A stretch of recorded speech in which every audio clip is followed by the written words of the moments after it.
Hello, everybody. Welcome to Radio Dead Air. Let me try that again. Hello, everybody, and welcome to Radio Dead Air Tech Q&A. You've got questions. We've got guesses. I'm Nash. I've been doing Radio Dead Air for ages and ages. In addition to that, I'm also an IT professional. With me, as always, my producer, Mike Gearman, who is also skilled in the dark arts of IT. If you have tech questions for us, you can go ahead and send those to requests at radiodeadair.com. We'll do our best to get those on for you. Also, you can put them in the comments of the YouTube videos when those go up, because that's been kind of a thing now. But so yeah, it's been an interesting little week. How you doing, Mike? Not too bad. Gave blood today, as we say here on Radio Dead Air. You know, we encourage giving blood. And so if you can't give your blood, give someone else's. Okay. I'm not sure YouTube's going to be happy with that, but screw them. But it's amusing because I had blood work done last weekend. Saw the doctor about it this week. He said you have the blood of a teenager, and I was shocked he'd figured that out. You just pull it out. You just got going through the entire Catskills repertoire there, huh? And didn't get blood today. Oh, all right. This first story, this kind of just like happened today, and I really want to talk about it. Not really a tech story. It's a story from a YouTube channel that you should be following if you're interested in tech. It is from Gamers Nexus, which I cannot recommend highly enough. They're an excellent. I would say it kind of is a tech story because it is. Well, it does relate to I was in TEXT. Oh, but yeah, there. Yes. Okay. Yes. Yeah. I cannot recommend Darn you, visual media. Yeah. I cannot recommend Gamers Nexus highly enough. They're, in addition to having some very honest reviews and knowledgeable and comprehensive looks at a lot of hardware, they also do a lot of original reporting and investigative reporting. Very ethically done too. It's remarkable, their standards. I cannot recommend them highly enough. They're fantastic. What dropped today was a collection of stories and insider sources, very well sourced reporting. I'm blathering a little bit. The bottom line is EK Waterblocks, which is one of the largest manufacturers of water cooling custom parts for PC and server. And that's kind of an important point. We'll get to that in a second. Yeah. They are apparently having problems. Cash flow problems. One of the large problems they're having is they are apparently in debt to suppliers. Mm-hmm. They have not been paying their bills. They've not been paying necessarily their employees. They've not necessarily been paying their taxes. Yeah. It's worse than with paying the employees. They've been shaving overtime. How this works is you work the overtime, you submit the overtime, and then they reject it, which is highly illegal. Yes. You don't get to do that. After someone's done the work, you have to. Well, okay, so historically, lots of people have gotten away with it for years and years. And we're looking at you, fast food franchises, when we say that. But when you're in the tech industry and it's very easy for your employees to get a hold of other people in the tech industry to bring this to the awareness of tech investigators such as Gamers Nexus. Yeah. It's a bad idea. Yeah, it is a considerably large bad idea. So it in addition to all that, there's also some issues with, this is a multinational company. It's based in Europe, Slovenia. Mm-hmm. I believe Slovenia. Someone correct me if I'm incorrect on that one, but it's based in Europe. They have an American office, which was originally in Texas. Then they got into tax trouble and they shuffled things around business wise and they moved it to, I think, California. Which is weird if you want to go to a place with tax issues, but whatever. I mean, I can't imagine how you would screw up your taxes so badly that Texas wouldn't want you. The issue is apparently there's the European office was taking credit for American sales, which is a big no-no. That's a tax no-no, and unless you're doing a double Irish or something, one of those other amusingly named schemes that are basically only available if you are of the Starbucks level or Apple level of company, for tax avoidance. You're not going to get away with that. And please note, for any lawyers listening, I said tax avoidance, not tax evasion. It's different. The issue, they were pitting employees of the European office against they were treating the American office like they were dirt, and it was causing serious issues within the company.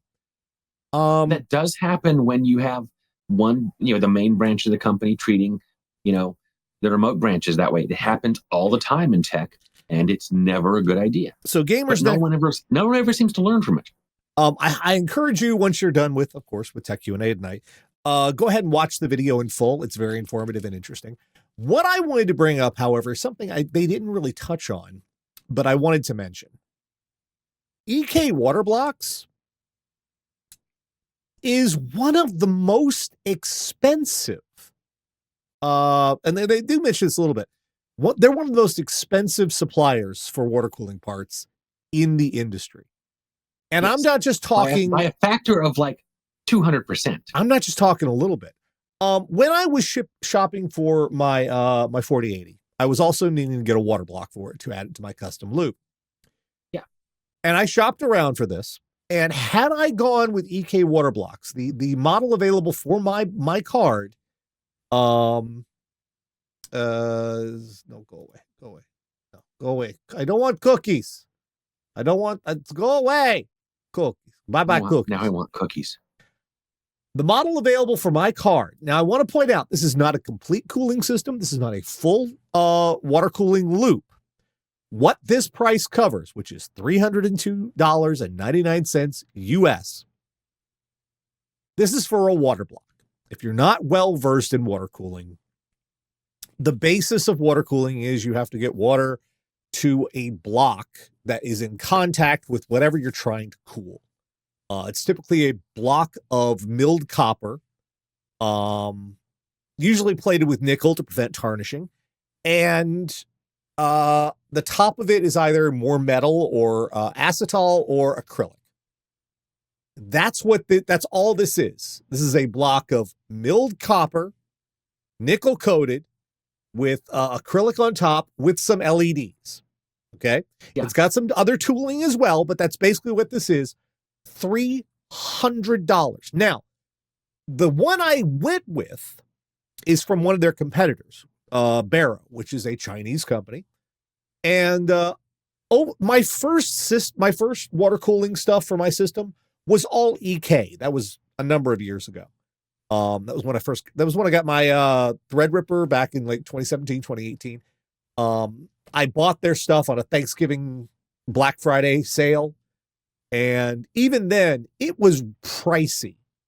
In the time since, I've sort of migrated to other providers like Barrow, for one. Their prices are way lower. And you're asking how much lower? This is the water block I eventually ended up going with.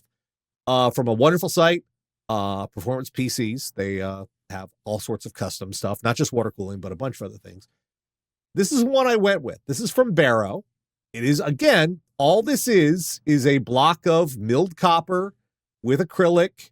It's got the RGB, everything that the EK one has. Maybe the EK one's a little fancier, but it's all the same, and they perform just about identically. And the price difference, $112.99. About a third of the price. A third of the price. EK was not providing, they're not providing any extra value. I guess maybe you could, even if you say warranty, that's $200 difference. And yeah, you're making a good point in the channel, Mr. Fix. This is another issue that EK is running headlong into. Right now, while a lot of other components are very expensive, graphics cards are very expensive right now. Hard drives are getting more expensive. But one of the this is the cheapest they've been in, I think, ever since I've been building computers. The cheapest components you can get right now are cooling for your CPU. Air coolers are below $20 for very good quality air coolers. They're small, but they're powerful, quiet, even a little bit of overclocking depending on what model you try to use it with. For all-in-one liquid coolers, companies like Thermalright have entered the market and aggressively, because Thermalright is offering all-in-one liquid coolers, 360 millimeter radiators with fans, pumps, the whole lot, starting at around $60 US. That used to be the price of a really good air cooler. Now you can get a liquid cooler for that price. This is the environment that EK is competing with. Not only do, like every other water cooling component manufacturer, Bixby, Barrow, even Alpha Cool. And Alpha Cool I bring up specifically because they're based in Germany. They're another European company, so they're facing the same costs potentially as EK. Yet Alpha Cool's parts are far more competitive price-wise. I think their version of the one I might have gotten theirs would it have arrived faster, but it was like about $125. So it was competitive price for their water block for my card as well. EK stands, the only other competitor in the market that seems to be as expensive as EK is Corsair. And they're Corsair. Corsair is, Corsair's, they're going to do that. They're always going to do that. Now, another part of this that's something they should take in consideration with their costs is, I've looked around. EK Waterblocks appears to be the only manufacturer for server water cooling. And by that, I mean water blocks designed for NVIDIA's AI accelerator cards, their workstation GPUs, not the kind for gaming, but the kind for, making movies and for the AI garbage, which is taking off considerably. Now, why this matters is water cooling has a very important place in the whole AI landscape right now. These cards run hot. They are running more power through these AI cards than they ever run through a graphics card, NVIDIA graphics architecture before, ever. Because this is the same architecture as the RTX 4090, soon to be the same as the RTX 5090. It's the same underlying lithography and the design. There are 3 ways to handle that when you have a room full of servers, all of them running these cards. If you're a large company, the first way to handle that is you just essentially turn the server room into a walk-in freezer, more or less. Yep. You put so much air conditioning in there. Been there. You blast so much air conditioning into that room that it keeps all the cards running cool. The next, and this is the crazy one that a couple companies like Microsoft are working with, you essentially set up a water cooling system from the sea. Like you bring in seawater to cool your data center. It's crazy. What Microsoft, Facebook, a couple of the other large, they're big companies doing that. But there are a lot of small and mid-sized AI companies right now where air cooling, they trying to keep the entire server room cool, cost prohibitive. Air cooling, you can run the cards on air, but the way cards work is it's just like in your own system. They clock as high as the thermal headroom will allow. If the temperature conditions are fine, the cards run faster. They do more work more quickly. If it gets warm in there, to protect themselves, the cards clock down, and they clock down as far as the thermal headroom will allow. The most efficient way to cool a whole room of server cards is with water cooling, because it takes a lot less electricity to pump just to where the heat is, rather than cool the entire room. Yeah. It's a lot more efficient, and because this is why it matters for small and mid-sized companies. You want these cards to run at their fastest. And if you can't, so you can churn out more AI nonsense. Right. If you can't cool the entire room, then you have to keep those cards cool to run as fast. It's efficiency matters, because these are $30,000 cards each. $30,000 per card, not per server. Each server can hold up to 8 of these cards, and they are crazy powerful. So getting an efficiency doing very useless stuff, like incredibly, yes. The Meta one claiming it has a child in school. We'll probably talk about this more as the week goes on, because this story just popped up today. But Meta is forcing their Meta AI into everything, including conversations, which is weird and creepy as all hell. But we'll come back to that.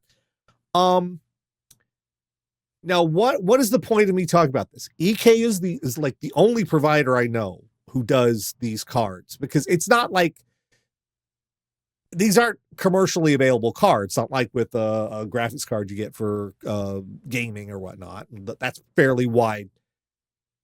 Each water block has to be specifically made for a single PCB, because it has to take into account all the components on the PCB and be milled and designed around that particular circuit board. They're all very custom.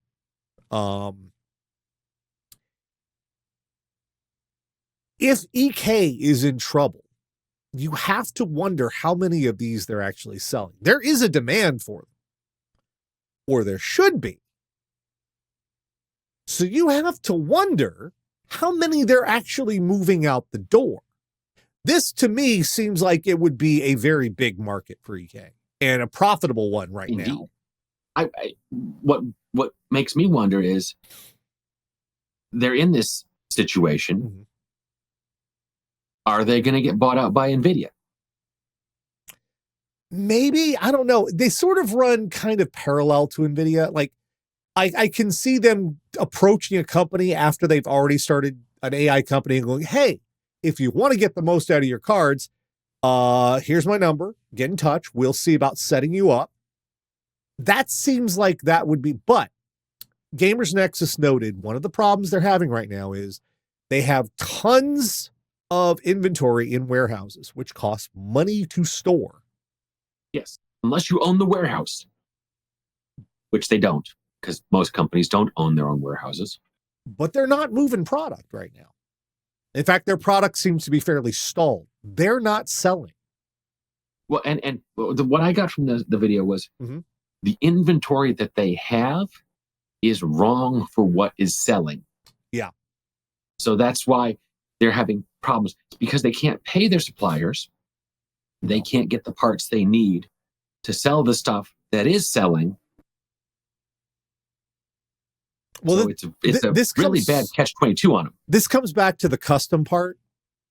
When a new generation of video cards comes out, in order to make a water block for it, you have to get a hold of the PCB. You have to do a specific design for that card. And it can't just, like, it's not just a 4080. It has to be one for Asus's 4080. It has to be one for Gigabyte's 4080. It has to be one for NVIDIA's 4080. It has to be specific to the manufacturer, or else they're all different in all their own little ways, but enough to keep the water block from fitting properly on the card. That means what they didn't sell, say from the GTX 10 series, or the GTX 20, or the RTX 20 series, or the RTX 30 series, or especially right now, the RTX 40 series, which notoriously, those aren't selling in grand quantities. The 4080 stalled, dead. Mine's used. well, technically mine's new old stock, or open box, but they stalled out. They couldn't move them, which meant if those didn't sell, the water the blocks parts don't sell.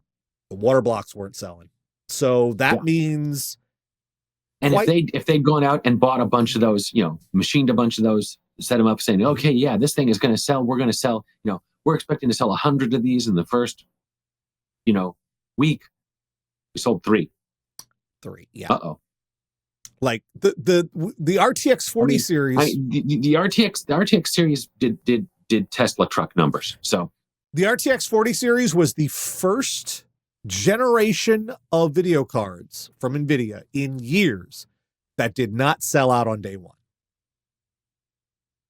The 4090, the 4080, and what would have been the 4070 or the 4080 12 gig, or what the hell did we do? That was terrible. I'm skipping that line entirely. My next video card may be just straight from AMD. So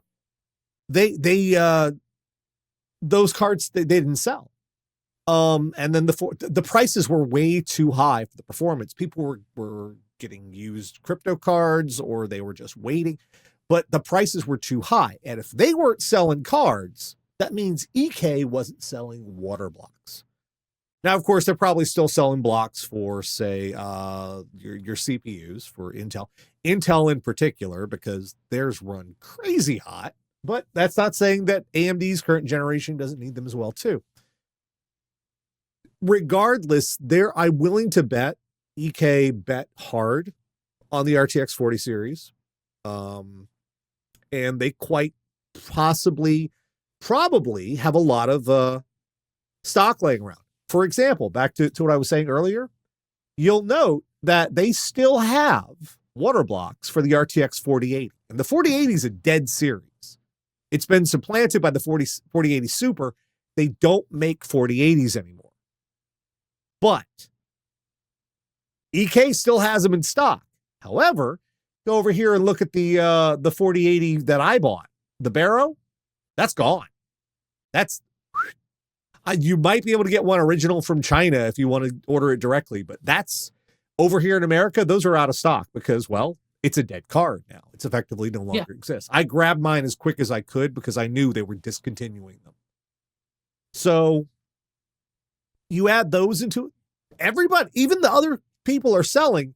EK stuff was priced way too high. What does this all mean? Being one of the only OEMs that handles these server cards, that's going to affect things. I'm not sure how yet, but it is important. Well, part of it depends on if the AI when the AI bubble bursts. Rather, let's say that. Yeah. Well, I will say it may be a case of, yeah, you know what, they could provide us fantastic cooling for this. We've gone bankrupt, so we're going to sell off our AI cards to meet our creditors' needs. Someone else snaps them up, instead of, what do you say, 30K per card? 30K per card, yeah. So they're selling those. So the first company sells those at a fire sale price to meet their creditors, maybe 20K a card used. And then that company that bought them goes under. And suddenly it's just cascade. The bubble is starting to burst. NVIDIA, by the way, on AI. Yeah. You can say it's part of a larger sell-off. That's what some analysts are already saying. And that might be true. But as of this last week, Supermicro, for the first time in a long time, did not give a guidance forecast on their earnings. Every other one before this, they've given guidance on their earnings, meaning they were going to meet or exceed their targets. For Supermicro not to give that ahead of the earnings report, investors have taken that to mean Supermicro's earnings are down. And that had a knock-on effect. NVIDIA dropped, AMD dropped, Intel dropped. All of the people at the forefront of the AI crap, stocks plunged on Friday. Yeah. Like big Tesla dropped, but that's just because of Elon. That's just because of Elon, yeah. First official recall, there's only 3,500 Cybertrucks. Oh my God. Only 3,500, man. I'm going to say to that real quick. If you hadn't heard what the recall on the Cybertrucks was, folks. Oh my God. The gas pedal cover comes off and will jam in and keep your gas pedal down. And the reason it comes off is because it's not riveted or fastened into place. Glue. It is supposed to be held in. Well, no, it's not, I don't think it's even glued. I think it was supposed to be held in by tension. It was machined so precisely, it's supposed to be held in by tension. The problem is, now I could be wrong there could be glue. I don't know. But the people putting it together couldn't get it on the pedal. So they used a little bit of soap to make it slide on. And now Tesla is saying those installers were wrong to do that because that little bit of soap is making it slide off. You know what would kept it from sliding off? Fasteners. Yeah. Good God. Anyway, to sum up on this story, this is EK has been terrible company. If you want more about the fundamentals of that, please by all means go check out the video. Gamers Nexus definitely deserves a follow and a subscribe from you. But yeah, this is going to have a knock on further because they were such a specialized manufacturer for certain parts that no one else is making. So we'll see what comes out of this. It might be a thing. This could mean someone else goes, hey, how hard is this? Can we jump in here and maybe make a few bucks? Don't know. But again, I think the AI bubble is bursting, so there might not be a point. It's all a question of profit margin on it. I don't know. I know Barrow's profit margin, Barrow and Bitsky's has to be like razor thin. They're Chinese companies. I believe they own their own manufacturing. So, all right. So next up, this is a couple other quick stories we're going to go through. The people behind the Humane AI pin are very mad, big mad, as they say. They're big mad because they made garbage and they were called on it. Marcus Brownlee is a big YouTuber, MKBHD. Does reviews. 18 million viewers. 18 million viewers. Good Lord. Love the man. Does reviews on these products, and he got a hold of the Humane AI pin, and he gave it a very bad review. Now, if you're not familiar with this product, here's what it is. Imagine a smartphone with no screen, no buttons, no touchpad. The only way to communicate with it is voice. It's based on AI. It has a generative AI search to provide you with services. You talk to it, it talks to you. It has a little projector that kind of gives you a little bit of a screen, but doesn't work outside because it's not powerful enough. Not powerful enough. Doesn't work outdoors.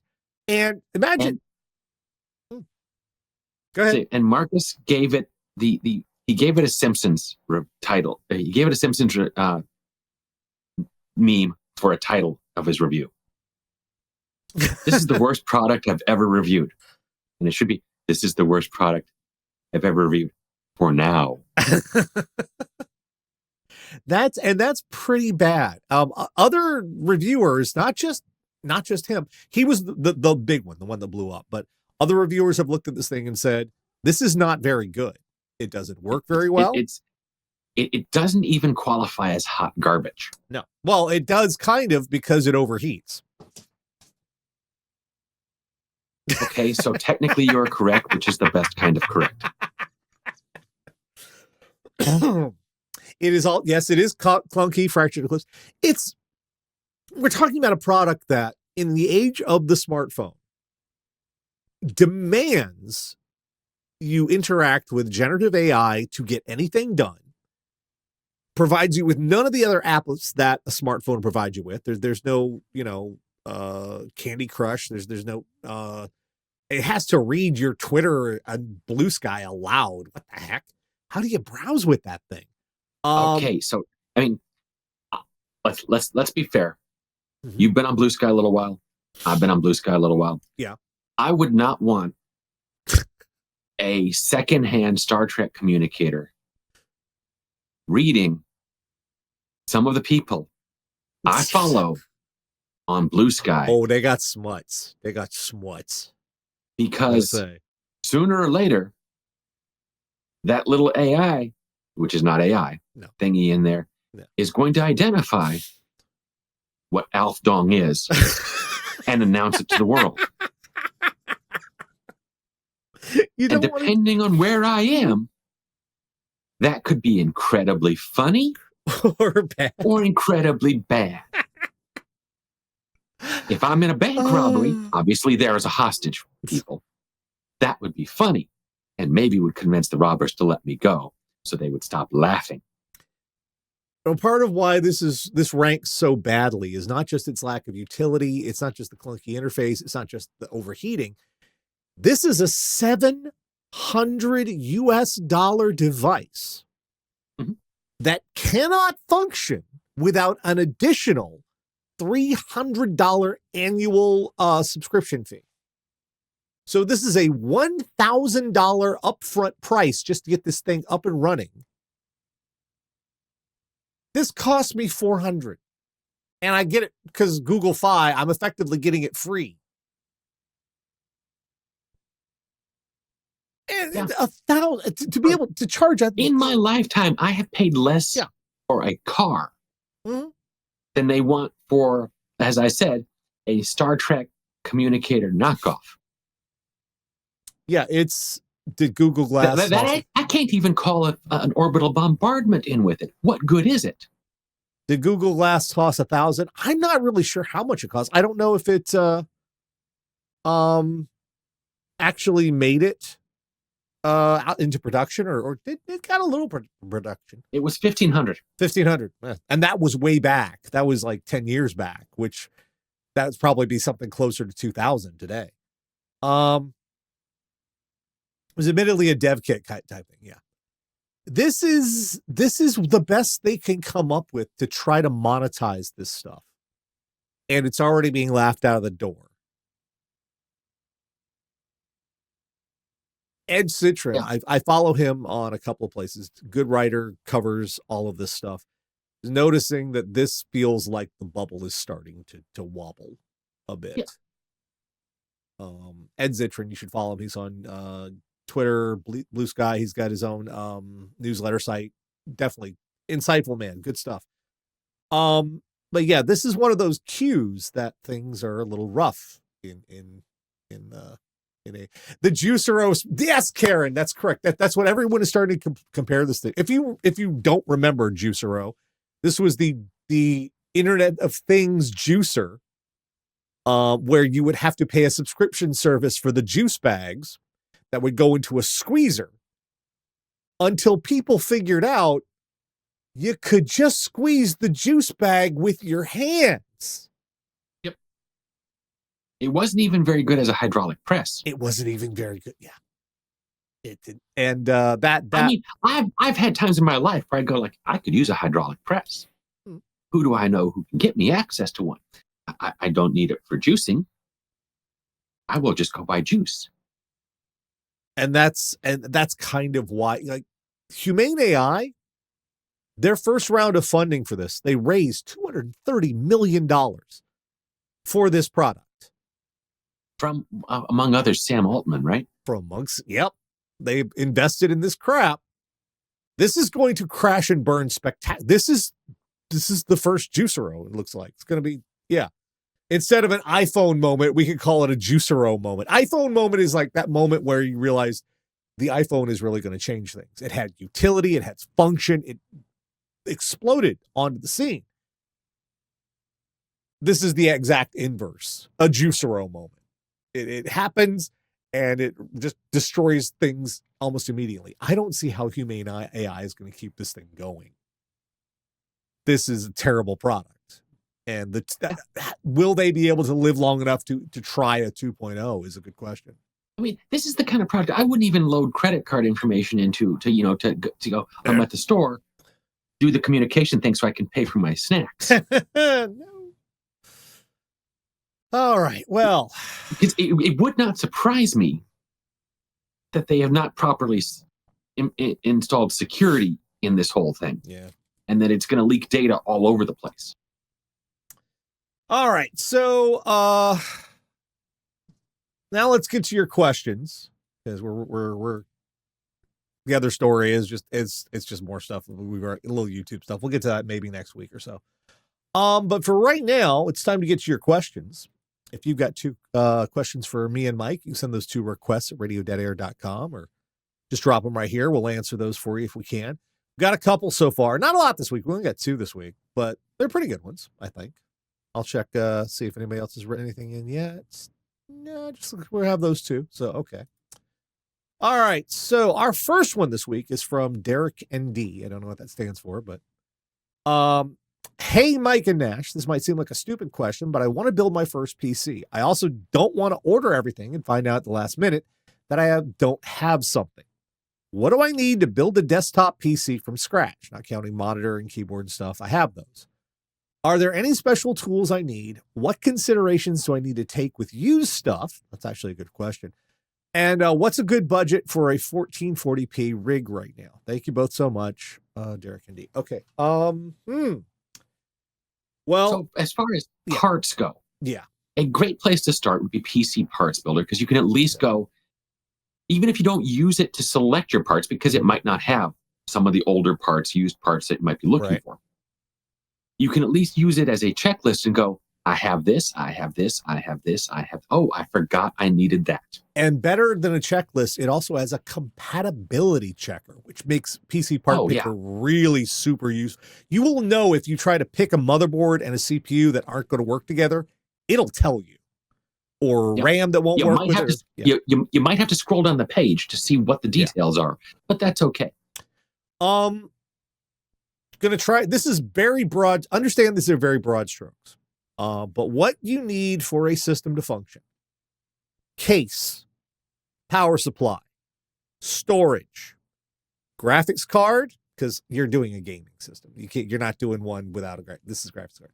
Graphics card, CPU, motherboard, tools, what? Which one? Processor. Processor, CPU. Well, yeah, processor. Tool wise, computers are designed so that just about everything you need to do with them can be done with the number 2 Phillips head screwdriver. Just about anything. You can go to basically any store that sells tools. RAM, that's right, Ruru, too. Thanks. Don't forget RAM as well. But number 2 screwdriver is the basic you need. Everything in the computer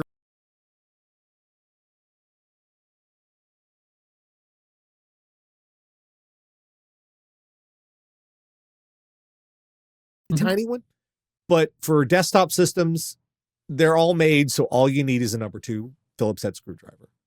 Oh yeah, USB to install Windows. Yeah, that's true too. Oh yes, that's another thing you'll need another computer, which is a little weird to say, but they don't make install media like they used to anymore. There aren't discs anymore. So if you want to install to a new system, you're going to have some sort of USB device, and you're going to have some other computer to download the installer to that USB device. So let's see. Oh yeah, cooler too. Well, typically a CPU, well, unless it's a really expensive CPU, comes with a cooler and a basic one that will work. And for a 1040p machine, I think we might be using 1440p. 1440p. Oh, 1440p. Sorry, my bad. 1440p, you might still be okay with a stock cooler with. For 1440p gaming? Oh, no. I would not go stock with that. No way. Okay. Maybe you won't want to spend more than $20-$25 on a cooler, but I wouldn't trust a stock one, because you're going to want to clock up a little bit to be able to you're going to want get the GPU to get as many frames out of it. And GPUs have gotten to the point now that they'll still be a little CPU bound depending on the game when you're at 1440p. So. And actually, in that case, the nonstop cooler brand that you might be looking for is one we mentioned earlier, Thermalright. Thermalright, yeah. They make good stuff for the money. They are really working to undercut everybody right now, and it's to our advantage, which is good. until they start raising prices. But that's a later problem. That's a tomorrow problem. That's not now problem. What considerations do you need to take with used stuff? If this is your first build, I might not recommend going with a used component. Simply because the only component I might go used in a first build is if you check out Goodwill and you find a case you like. Cases, yeah. That is still relatively modern, so you're not sitting there working going, oh, is this going to fit a motherboard from this decade? But as far as other parts, the reason I'm not recommending used for a first build is if you get there and put it all together and something doesn't work and it's the used part, you don't have a warranty on it. You don't want you if it's your graphics card, you're not going to have, that's a very expensive part depending on what you get. You're not going to have another one available for you right now. So I would not, for a first build like this, you're trying to do this, it's going to be a little more costly, but I would not buy anything used for a first build because you're going to be, a greater chance of you accidentally messing something up, but still might being covered by warranty. Yeah. Now, for return policies, you've heard me say it before on this show. You'll hear me say it again. I would look at Newegg for at least some of your components, because if it's a sold and shipped by Newegg part, they have a phenomenal return policy. I would also say Amazon's got a great return policy. It's weird, but Amazon's got kind of a return policy on anything. They will take anything back. It's kind of wild. It's kind of like, at the heyday of Walmart. They'll take anything back. They don't really care. They're not even checking the receipt. They don't know if they sold it. That said, I don't think they have anything in this line, but I would not get anything from the Amazon Basics line. No. Bad call. It is. It's not good stuff. As I mentioned last week, I know someone who had one of their power strips. No rumor to Amazon doesn't only give store credit. They will refund you. I've done it myself. They will straight up refund it. Like I had two cases relatively recently where Amazon said, hey, your item's been delivered. And I go downstairs and there's the bag. And I open the bag and there's nothing in the bag. Yeah. And I said, Amazon, there was nothing in the bag. We'll send you another one. They're I don't know if it didn't hit the bag and it's under a pallet in the warehouse, or what happened, or if someone said, he's not going to notice if this is missing. It's the only item in the bag. I'm going to notice.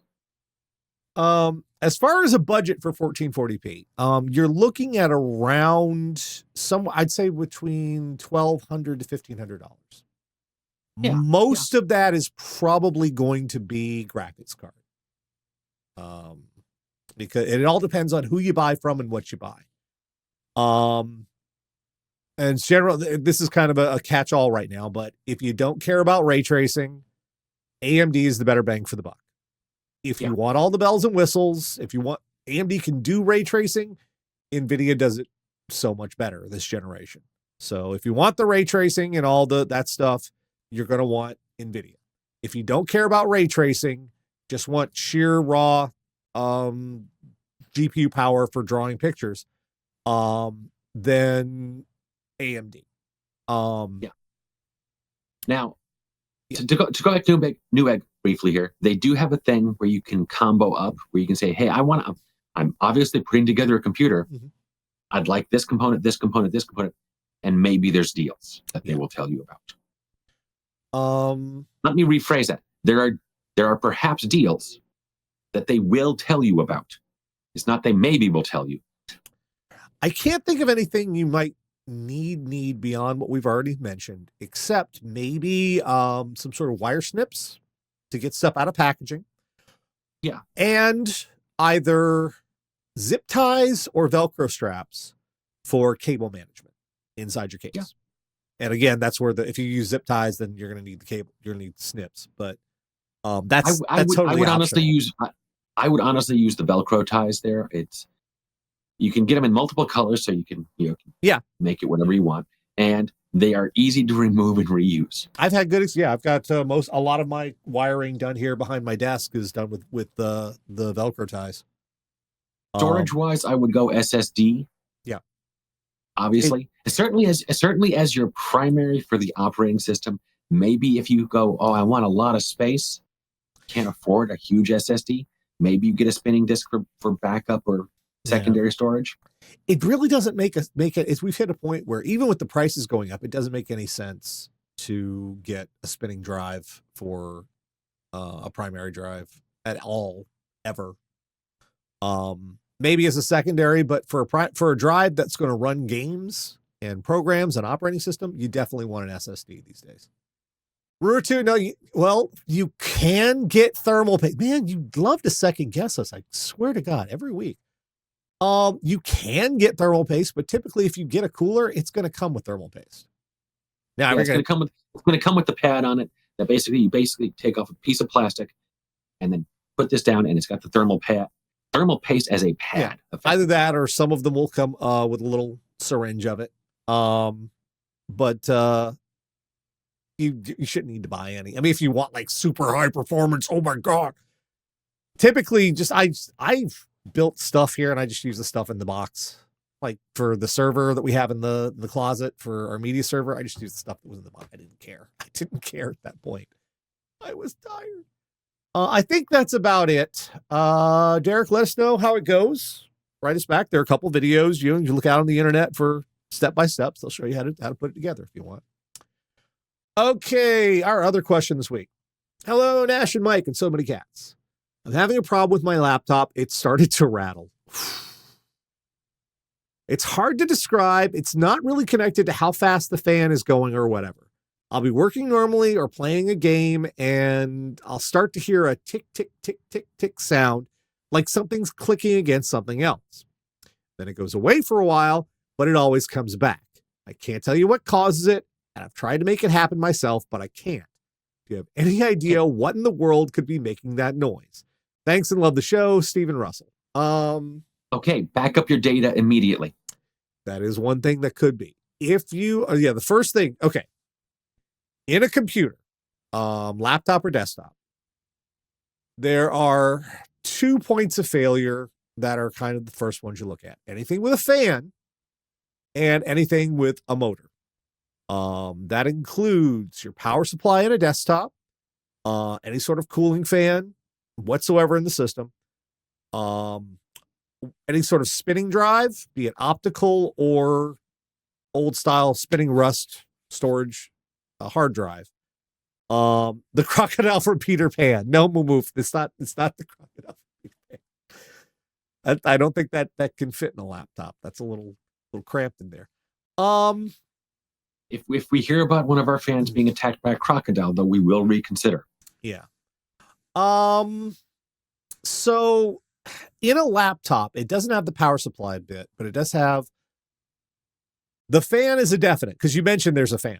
Unless you're on an Apple system or like a thin Chromebook or something, those don't have anything. But you mentioned a fan, so we're going to go ahead and say there's a fan in yours. If it's an older system, they still have the spinning hard drives. Most newer laptops these days have foregone spinning drives entirely. It's all SSD now, which I like. It's nicer. It saves some space, and you don't have to worry about it's a point of failure that goes down.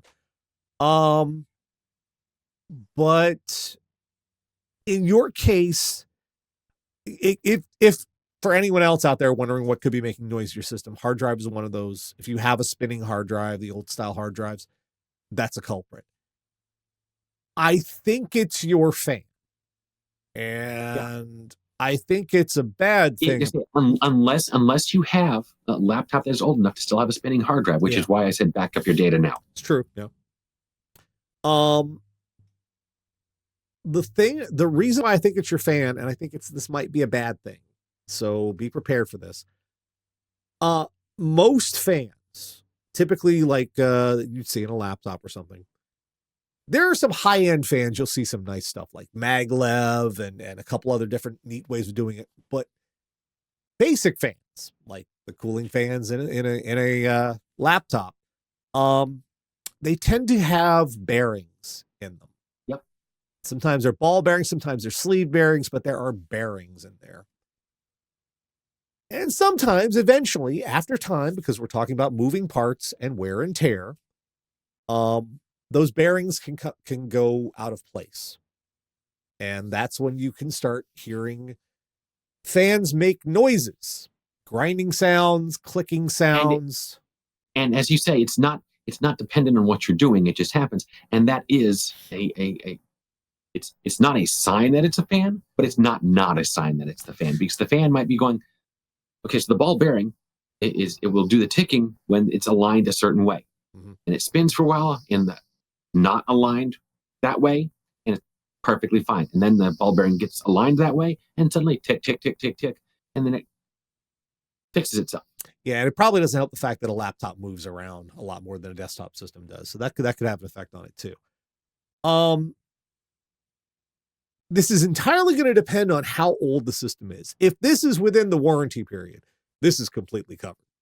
They will definitely replace that, or they should, depending on who you got it from. You don't tell us, but now if it's not, again, how easy it is to fix is completely dependent upon the model of the laptop. Some laptop fans run to a header that is very close to where the fan is. Mm-hmm. And it's a little 3-pin connection, and you just find out what the model of fan is.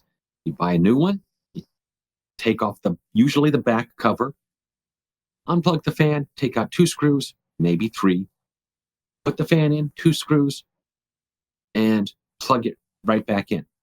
And it's a really easy replacement in those cases. But sometimes, some laptops do really screwy things with air redirection and such, and attach their fans in ways that make it very difficult for a user to replace them.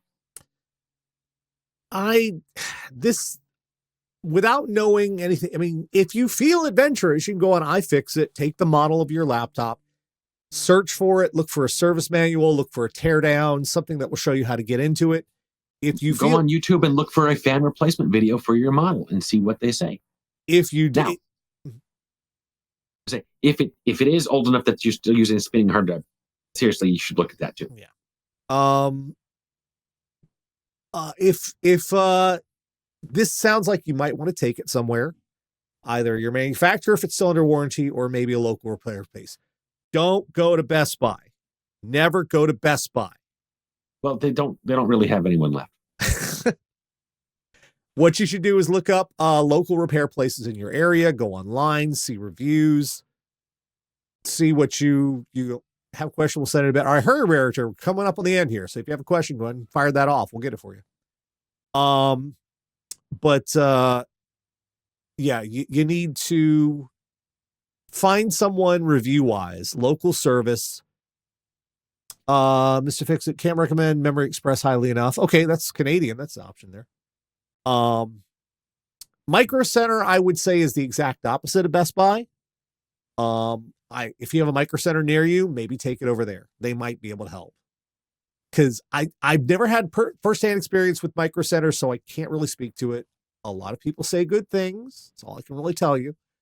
And I don't know how upselly or you need to replace this whole thing they are. I don't have they're so far away from me, I've never been able to shop at one. So I don't have firsthand experience. All right, let's see. Raritor says he's sending us one. Let me have a look. Okay. We don't have it yet. Killer Crew. Okay, I confirmed they treated me well and they don't really upsell. Okay, good. Yeah, Best Buy, while we're waiting on Raritor's question, Best Buy, and I speak from experience because I used to work there long time ago, the 2000s. They tend to try to more focus on replacing the entire thing than getting you to fix what you already have. Because fixing what you already have, well, we talked about this a couple of weeks ago, that it's the profit margin is not there for them. Yeah, Micro Center had an issue where I kicked my case and knocked RAM loose, and they fixed it in 5 minutes and waived the diagnostic fee. Micro Center rocks. Yeah. That's what I've heard. I've heard very good things about it. That's why I want to go to a Micro Center if I can get a chance to. The closest one we have right now is Atlanta. related to the printer issues. Okay, let me have a look here. Come on, I'm waiting for it to arrive. Send and receive. We have nothing yet. Come on, email. Just keep hitting the send button. There we go. There it is. Okay. Saw your mention of LGR's old printer Odyssey. Do you have any stories like that? Not really. In case you missed it, you should probably go check it out. Lazy Game Reviews, LGR on YouTube. You should follow him. He's a very fun guy. Does a lot of retro tech and looking at retro tech. Oh, this is I bought a 25-year-old printer and regret everything. Yeah, he was doing a video about SimCity 3000, and he was using a system similar to what he would have played with back in the day. And he wanted to demonstrate SimCity 3000's print a city feature. And he wanted to use a printer from that era. So he got a Canon bubble jet printer, BJC 2000. An inkjet printer. No. From 25 years ago. And the first one didn't work. So he got another one. And it didn't work. So he got another one. I'm going to guess print head clogs galore. Oh, yes. Oh, yes. Oh, on errors that made no damn sense. It was just, yeah. How close are you to Charlotte? Unfortunately, I'm about as far from Charlotte as I am from Atlanta. It's about 4 hours to Charlotte. It's about 4 hours to Atlanta. Because it's kind of both Charlotte's 4 hours north, Atlanta's 4 hours west. So yeah, I know it sucks. I wish we'd have one closer. It'd be nice to have one Columbia or Charleston, but we don't. Do I have any stories like that? I don't know. I sort of do. Oh, and it not in the sense of trying to refurb old stuff like that. You may remember there was a significant event in the last few years where a lot of people were out of the office. You don't say. Yeah. I think I might have missed that one. I don't know what the YouTube ownership filters will do. So, yeah. One thing I discovered, and it had not occurred to me as we started having everyone come back into the office, was that the laser printer, multifunction devices we have work. The toner in several of them had basically sat undisturbed for a couple years. And so in at least one of them, when someone went to, I'm in the office, I'm going to print a bunch of stuff to this machine. And it has to, spin up the toner feed thing, and it broke because it was basically solid block of toner there that hadn't moved in 2 years. Neat. They say when when you're replacing the cartridge, take the new cartridge out of the closet or wherever you got it stored and shake it up and spin it around, 10, 20, whatever times. This is so you don't have a solid block of toner in there that will then, when it goes in there, it goes and it will break other components, which will then say, insert new toner. No, that's a brand new toner in there. Okay. Insert new toner. That's still what's wrong with you? Took 3 visits from the tech. Personally, I can't think of anything specific. I will say one of the biggest problems I have, and this is something I have to catch myself on doing when I'm repairing things, is do not fall into the trap of shotgun. Shotgun repair is when you just start replacing parts willy-nilly with the idea of that's going to fix it. Yeah. Always do it's never a sure thing, but always do your best to try do your due diligence on searching to see who else has had this issue. Yeah. Narrow it down to what's actually the problem.